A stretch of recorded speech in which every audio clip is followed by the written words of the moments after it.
장신구 교수께서 퇴계학계에 초청을 받아서 논문을 발표하게 돼서 영광이라는 말씀을 하셨고요.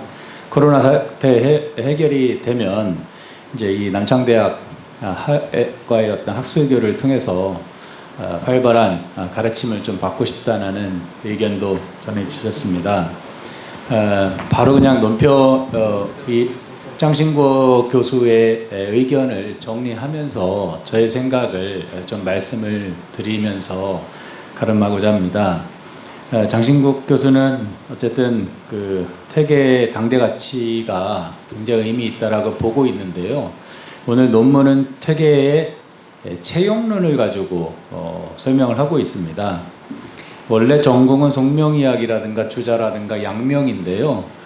오늘 처음으로 퇴계학을 논문을 작성하였습니다. 근데 이 중국 학자들의 특징이 현대 신유가라든가 기존의 이전의 연구 성과에 대한 기본적 이해를 토대로 하고 있기 때문에 그 연구 성과에서 조금 더 나아가는 연구들이라서요. 굉장히 깊이가 있는 논문입니다. 신유학에서 비로소 이제 채용이라는 개념이 나오는데요. 퇴계 선생님께서도 말씀하셨듯이, 이제 물의 비유를 들어서, 물이 모든 것이 흘러가는 물과 같다라는 이런 비유들이 사실은 공부의 경지로 해석될 수도 있거든요.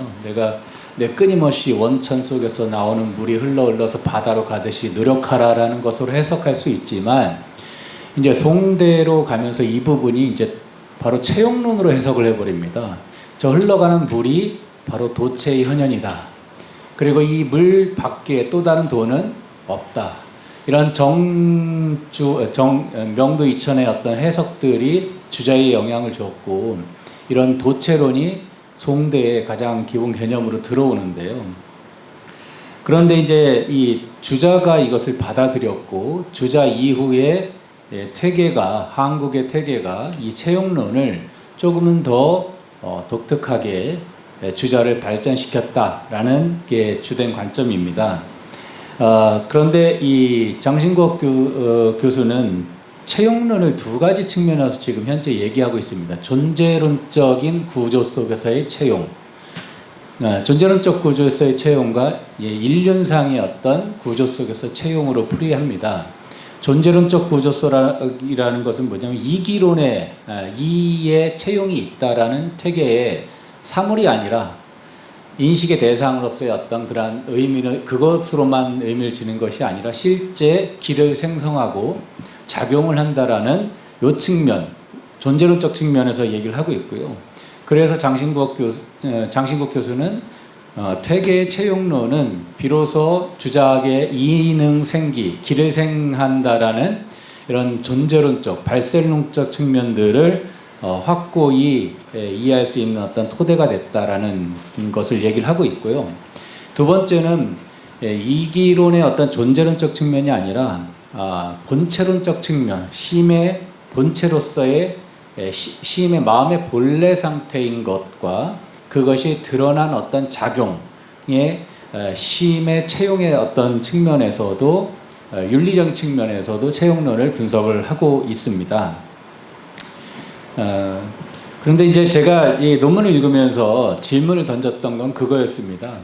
채와 용이 사실 두 가지 개념이 있습니다. 진례 교수가 여기서 같은 지금 지도 교수인데 한참 후배긴 합니다. 장신국 교수가. 근데 진례 교수도 뭐라고 얘기를 하고 있냐면, 채는 어떤 드러난 현상의 근원으로서의 어떤 채가 있고요. 또 한 가지는 뭐냐면 사물의 본래 상태로서의 채가 있다라는 겁니다. 그런데 그 얘기는 뭐냐면 퇴계 선생은 특이하게 사물에 드러난 현상들의 근원의 자리는 사실은 작용으로서 누구의 어떤 힘으로 드러나는 것이냐라고 했을 때에는 사실은 리가 본래 채용을 가지고 있기 때문에 리의 작용이라고 하는 측면이 있다라는 겁니다. 그러면 사실 이것은 존재론적인 측면의 이능생기의 이동설로를 증명하기 위한 것으로서만 설명되는 게 아니라 채용론에는 사실은 본체론적인 측면인데요.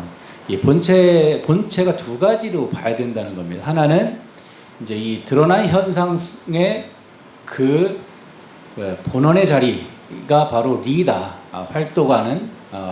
활동성을 지닌 리다. 물론 이제 기가 없으면 활동성은 채용으로 풀어보니까 채는 아무것도 않잖아요. 용으로서 작용하는 거라고 풀고 있지만, 그래서 이런 본체론적인 측면의 이유 채용을 조금 제가 좀 더 해야 되지 않겠느냐. 그리고 그 외 퇴계 선생님께서는 이런 리의 채용을 강조하셨을까? 그 이유를 좀 알고 싶다라고 질문을 던졌었고요.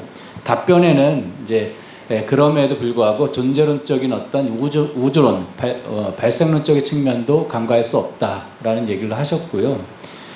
어쨌든 퇴계 선생님은 드러나는 현상만 중시하게 되면 우리는 자칫 그 현상의 그 본원의 어떤 기의 활동성으로만 드러난다라는 것을 착각하게 되고 리의 어떤 실제 의미를 우리가 소홀히 할 수 있다라는 것도 생각을 하셨던 것 같고요. 그래서 리의 어떤 존리의 이상, 우리가 현상 너머가 아니라 현상하고 같이 이제 둘이면서 하나지만 그 현상의 근원으로 쓰였던 리의 자리를 확고히 좀 하고 싶었지 않았나라는 생각은 듭니다. 두 번째로 사실 마음의 채용이라는 것은 사실 사물 안에 내재되어 있는, 마음 안에 내재되어 있는 리는 사람의 본래 상태를 의미하는 어떤 체입니다. 사물뿐만 아니라 인간의 본래 상태로서의 체. 그래서 이게 심체, 미발했을 때의 체를 얘기를 한 건데요. 근데 이제 장신국 교수는 이것을 설명하면서 그래서 심은 본래 리와 하나 되어 있다.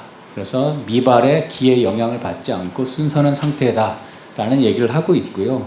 그래서 그것이 현현되는 것이 도덕 감정이다라는 얘기를 하고 있습니다. 그래서 그렇지만 이제 인심도심이라든가 몇 가지는 그냥 딱 언급만 하고 있고 큰 문제를 제기하지 않고 있어서 질문을 던졌고요.